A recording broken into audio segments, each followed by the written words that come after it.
ரொம்ப கம்மி இன்க்ரீடியன்ட்ஸில் வெங்காயம் தக்காளி எல்லாம் இல்லாமல் மட்டன் உப்பு கறி செம்ம டேஸ்ட்டாக சிம்பிள் ப்ராசஸில் பண்ணலாமா? இதுக்கு நான் மட்டனை நல்லா வாஷ் பண்ணிவிட்டு குட்டி குட்டியாக கட் பண்ணி போன்லாம் இல்லாமல் வெறும் கறி துண்டுகளை மட்டும் எடுத்துக்கிட்டேன்.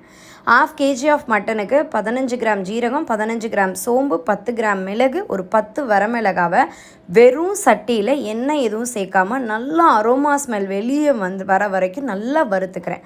வறுத்த இந்த மசாலாவை மையாக அரைச்சிக்கிறேன். மிளகாத்தூள் இருக்கும்ல, அந்த அளவுக்கு அரைச்சிக்கிறேன். இப்போ ஒரு கடாயில் நான் தேங்காய் எண்ணெய் ஆட் பண்ணி கருவேப்பிலை சேர்த்து நான் கட் பண்ணி வச்சுக்கிற மட்டன் பீசஸையும் உப்பையும் சேர்த்து மூடி போட்டு வச்சிட்றேன்.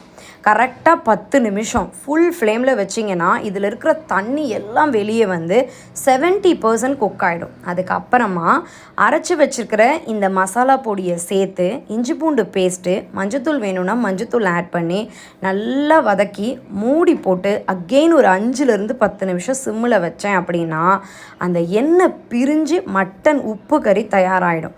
85% ரெடி. இப்போ இந்த மட்டன் கறி இன்னும் டேஸ்ட் என்ஹான்ஸ் பண்ணுற மாதிரி இந்த சிம்மிலேயே வச்சு மூடியை ஓப்பன் பண்ணி நல்லா கிளற அவ்வளோ சூப்பராக உப்பு கறி வெந்துடும். அந்த எண்ணெய் எல்லாமே அந்த கறி அப்சர்வ் பண்ணிக்கும்.